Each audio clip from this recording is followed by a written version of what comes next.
अस्सलाम वालेकुम, मेरा नाम अनम खान है और मेरा प्रेजेंटेशन का टॉपिक है टेक्स्ट प्री प्रोसेसिंग। किसी भी मशीन लर्निंग मॉडल को बिल्ड करने में टेक्स्ट प्री प्रोसेसिंग एक अहम स्टेप होता है और हमारा रिजल्ट डिपेंड इसी चीज़ पे करता है कि हमने अपने डेटा को कितने अच्छे से प्री प्रोसेस्ड किया है। It's a method, as you can see the definition of text preprocessing. It's a method to clean the text data and make it ready to feed data into the model. ये एक ऐसा method है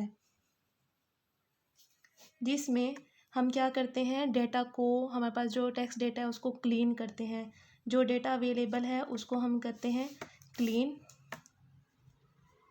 और हम उसको clean क्यों करते हैं? इसलिए कि हमारे पास जो क्लीन डेटा है वो हम प्रोवाइड कर सके किसी भी मॉडल को।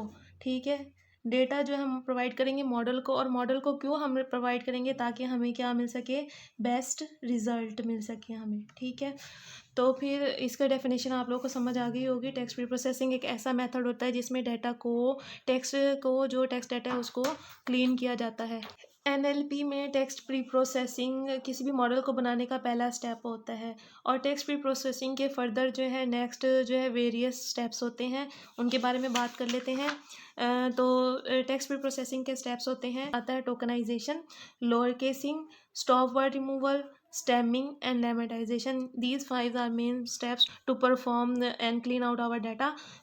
तो सबसे पहले बात करेंगे हम टोकनाइजेशन की। डेटा हमारे पास किसी भी सूरत में हो सकता है, सेंटेंस की सूरत में भी हो सकता है, फ्रेज की सूरत में भी हो सकता है, पैराग्राफ की सूरत में हो सकता है, ह्यूज पैराग्राफ्स भी हो सकते हैं। ठीक है, तो उन पैराग्राफ्स को, उन सेंटेंसेस को उन सेंटेंसेस को स्प्लिट करना एक वर्ड में, एक यूनिट में, टोकनाइजेशन कहलाता है। तो इसकी डेफिनेशन है splitting sentence into word, tokenization कहलाता है। यहाँ पर हमने एग्जाम्पल लिखी हुई है, books are on the table. ठीक है, तो इसके जब हम टोकनाइजेशन का स्टेप परफॉर्म करेंगे तो हमारे पास रिजल्ट किस तरह से आ जाएगा, books are on the table, जिसमें बुक्स जो है एक अलग टोकन है, आर एक अलग टोकन है, ऑन एक अलग टोकन हो जाएगा, द एक अलग, और टेबल एक अलग टोकन है। ये जो सेंटेंस है books are on the table, ये एक सेंटेंस है, लेकिन इसके अंदर से हमने 5 डिफरेंट टोकन्स जो है बना लिए हैं। होप सो आप लोगों को टोकनाइजेशन समझ आ गया होगा। इसके बाद जो है हम नेक्स्ट स्टेप की बात करते हैं, दैट्स लोअर केसिंग। हमारे पास जो डेटा होता है वो 2 डिफरेंट केसेस में होता है, लोअर एंड अपर केसेस।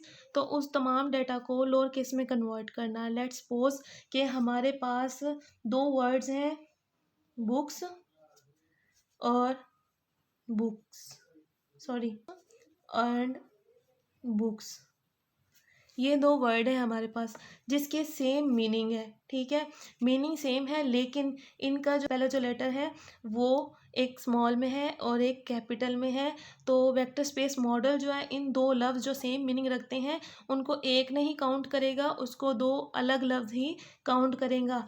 तो इसलिए हम जो है तमाम जो हमारा डेटा होता है उसको कन्वर्ट कर देते हैं हम लोअर केसिंग में। ठीक है, तो जैसे कि हमारे पास पहले एक एग्जांपल थी, books are on the table. ठीक है, ये एग्जांपल है हमारे पास। तो इसकी आउटपुट हमारे पास क्या आ जाएगी,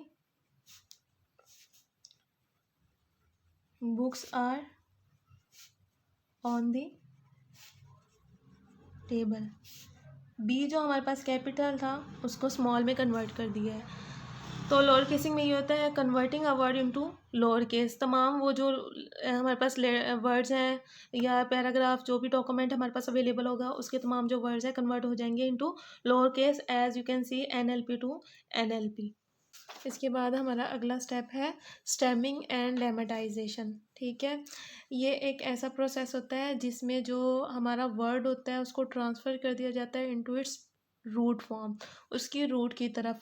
लेमेटाइजेशन और स्टेमिंग दोनों का यही काम होता है कि वर्ड को उसकी रूट की तरफ ले जाता है, लेकिन उसमें डिफरेंस क्या हुआ अब आपको पता चल जाएगा। तो हमारे पास एक एग्जांपल है, मशीन लर्निंग इज स्कूल। ठीक है, ये हमारे पास एग्जांपल है और उसकी आउटपुट इन स्टेमिंग क्या होगी, मशीन लर्न इज कोर। अब इसने इसको मशीन को MACHIN मशीन में कन्वर्ट कर दिया। इसका ईज फिक्स जो है उसको जो है रिमूव कर दिया, चॉप्ड ऑफ कर दिया है। लर्निंग का लर्न कर दिया है, ING को चॉप्ड ऑफ कर दिया है। स्कूल ऐसे ही आ गया है। तो सम टाइम ऐसा होता है कि ये स्टेप हम परफॉर्म करते हैं तो ये इस हर एक वर्ड को उसकी रूट की तरफ कन्वर्ट कर देता है, which does not make a sense, जैसे कि वो इंग्लिश का वर्ड ही ना हो। तो इसका ये डिसएडवांटेज है कि ये हर एक वर्ड को उसकी रूट की तरफ कन्वर्ट कर देता है, जो कि कोई सेंस मेक नहीं करता है, इंग्लिश का वर्ड ना हो। On the other hand lemmatization reduce करता है वर्ड को to existing word in the language. किसी भी लैंग्वेज में वो उसका वर्ड जो आपको वो मिलेगा। लेमेटाइजेशन जो है POS में पार्ट ऑफ स्पीच जो है उस बहुत ज़रूरी होती है उसके लिए, क्योंकि वो हेल्प करती है वर्ड को रिड्यूस करने में और उसकी रूट को फॉर्म में कन्वर्ट करने में। लेमेटाइजेशन और स्टेमिंग में से प्रेफर किया जाता है लेमेटाइजेशन को। Cause lemma does a morphological analysis of the data. So in conclusion these are the text pre processing steps in NLP। Hope so आप लोगों को अंडरस्टूड, आप लोगों को समझ आ गए होंगे। Thank you.